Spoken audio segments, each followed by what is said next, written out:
தொடர்ந்து ஒவ்வொரு பீடாக இது பண்ணுறேன். நீங்கள் ஃபஸ்ட்டு ஸ்டார்டிங்கில் இப்படி 2 நீடிலில் 2 பீடை வந்து டோட்டலாக நம்மளால் பண்ண முடியாது. ஸோ ஒரு பீடாவே எடுத்து ப்ராக்டிஸ் பண்ணுங்கள். நார்மலாக ஸ்டார்ட் பண்ணும்போது பேக்கில் ஒரு லாக் ஸ்டிச் போட்டு ஸ்டார்ட் பண்ணியாச்சு. இப்போ பாருங்கள், பீடை எப்படி லோட் பண்ணணும், லோட் பண்ணி ஒரு ஸ்டிச் போட்டாச்சு. திருப்பி ஒரு பீடை எடுக்கிறோம். அப்படியே நம்ம வந்து உங்களுக்கு புரியணுன்றதுக்காக தான் நான் இந்த 2 ஸ்டிச் நடுவில் போட்டு காமிச்சேன். உங்களுக்கு அந்த ஸ்டிச் எந்த மாதிரி வருதுன்னு தெரியறதுக்காக. பீட் ஸ்டிச்னால் தொடர்ந்து பீட் போட்டுகிட்டே இருக்கும். திருப்பி ஒரு பீடை பக்கத்தில் வச்சுட்டு கேப் ரொம்பவும் இருக்கக்கூடாது. ரொம்பவும் நெருக்கமாக போட்டிங்கன்னா கிளாத்தை நம்ம ஃப்ரேம் விட்டு எடுக்கும்போது அது வேறு மாதிரி ஆகிடும். அதாவது எல்லாமே ஆடிட்டு ஒரு மாதிரி லூஸ் ஆகிற மாதிரி ஃபீல் ஆகும். கொஞ்சம் கேப் இருக்கணும், அதே அளவுக்கு இருக்கக்கூடாது. அந்த மாதிரி பார்த்துக்கோங்க. ரொம்ப இடிச்சிட்டு இல்லாமல் ரொம்ப கேப் இல்லாமல் அந்த மாதிரி இருக்கக்கூடாது.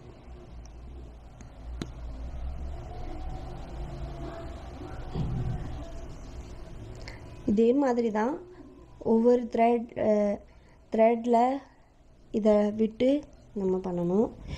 சுகர் பீட் வந்து ரொம்பவே சின்னதாக இருக்கும். நம்ம ஸ்டார்டிங்கில் மொத்தமாக எடுத்து நம்மளால் பண்ண முடியாது. நல்லா ப்ராக்டிஸ் ஆனவங்க ப்ளவுஸு வந்து டிசைன் பண்ணுறவங்க எப்படின்னா, இந்த நீடிலில் மொத்தமாக இந்த நீடிலுக்கு எவ்வளோ நம்மளால் ஃபில் பண்ண முடியுமோ அவ்வளோ பீடையும் மொத்தமாக எடுத்துருவாங்க. அப்போ அவங்களுக்கு வந்து டைமுமே சேவ் ஆகும்.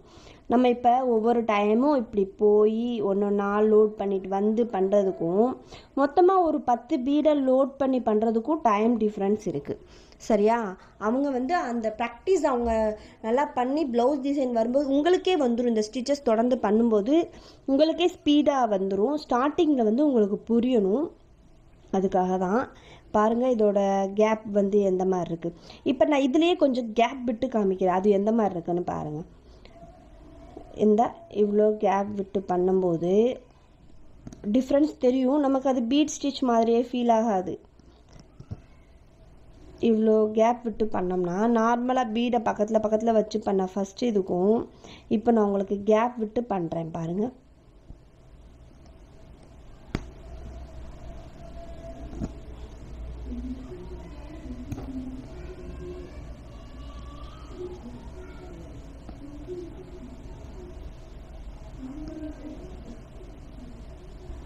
டிஃப்ரென்ஸ் தெரியுதா? இது ஃபுல்லாக நான் கேப் இல்லாமல் பண்ணேன், அதோட டிஃப்ரென்ஸ் பாருங்கள். இது பாருங்கள், என் நடுவில் எந்த ஒரு செயின் ஸ்டிச்சும் நான் போடலை, ஆனால் அந்த ஸ்பேஸ் விட்டுருக்கேன். அப்போ அது எப்படி இருக்குது பாருங்கள், டிஃப்ரெண்ட்டாக இருக்குது. ஸோ இப்படி இருந்தால் நமக்கு அது நல்லா இருக்காது. அதை வந்து கேப் இல்லாமல் ஃபுல் பண்ணணும், அதுதான் ரொம்ப இம்பார்ட்டண்ட். நான் வந்து இங்கே லாக் பண்ணிக்கிறேன். நெக்ஸ்ட்டு வந்து சுகர் பீட் வந்து ஒன்றா நம்ம போட்டுட்டு இருந்தோம்னா ரொம்ப டைம் ஆகும். அதோட சைஸும் கம்மி, அதோட ஸ்பேஸும் கம்மி. இப்போது இந்த அளவுக்கு ஒரு ப்ளவுஸில் இந்த மாதிரி போடணும்னா ஒவ்வொரு சுகர் பீடாக போட நமக்கு டைம் வந்து ரொம்பவே